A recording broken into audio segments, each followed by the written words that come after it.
Une nouvelle recherche sur le cancer du foie. La communauté scientifique progresse continuellement dans la mise en œuvre de nouveaux traitements contre le cancer. Le cancer du foie ou carcinome hépatocellulaire se développe à partir d'une maladie hépatique chronique causée par de multiples facteurs de risque. Il est fortement associé aux infections chroniques par le virus des hépatites B et C, VHB et VHC. Les hépatites chroniques avec d'autres facteurs de risque associés, tels que la co-infection par le virus de l'hépatite D, HDV, la consommation d'alcool et le tabagisme, peuvent présenter un risque accru de cancer du foie. Approfondissons. Le cancer du foie. Le foie est l'un des plus gros organes du corps et il est situé dans la partie supérieure droite de l'abdomen. Il est composé de deux lobes, droit et gauche, le droit étant le plus grand. Il existe différentes populations de cellules dans le foie.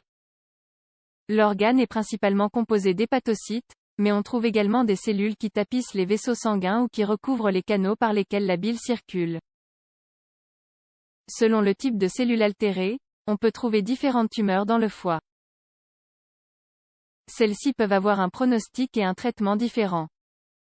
Ce qui est commun à tous les types de tumeurs, c'est que les cellules qui les forment sont des cellules anormales.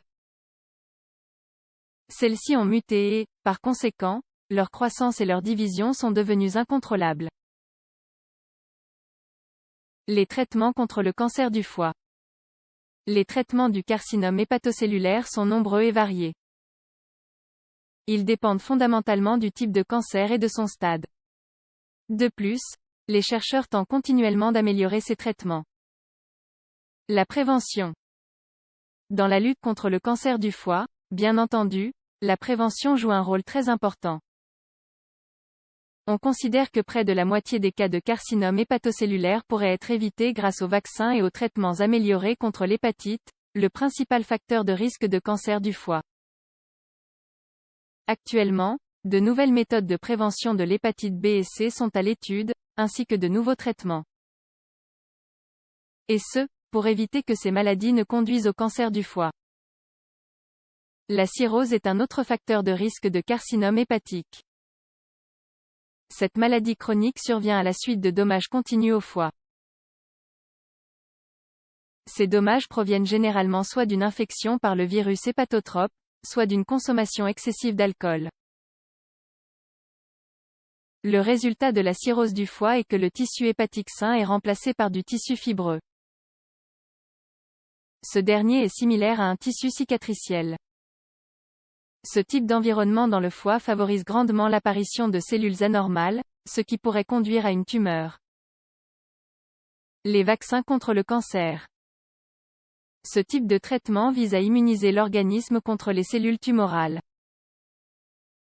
Il est ainsi possible d'aider le système immunitaire dans sa tâche de reconnaissance et de destruction des cellules cancéreuses. Un autre objectif de ce traitement est de stimuler le système immunitaire via un médicament appelé sargramostime. Ce dernier est capable de stimuler la production et la fonction des cellules immunitaires. Les médicaments antiangiogéniques. Les thérapies anti-angiogéniques ciblent les vaisseaux sanguins qui se développent autour de la tumeur existante.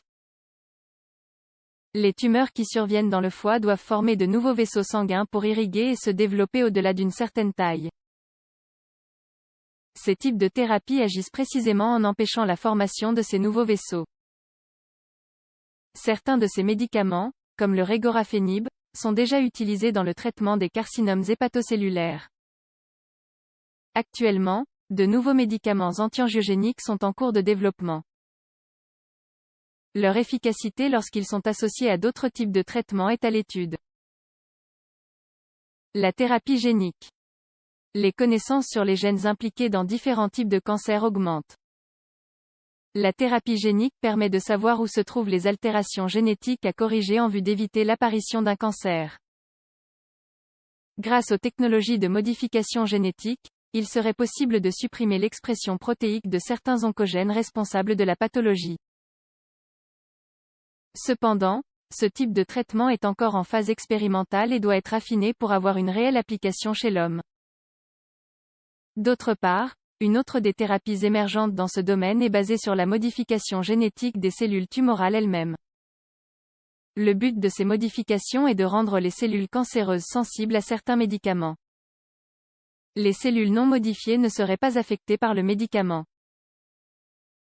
Les agents chimiothérapeutiques seraient inoffensifs pour les cellules saines, mais capables de détruire les cellules aberrantes.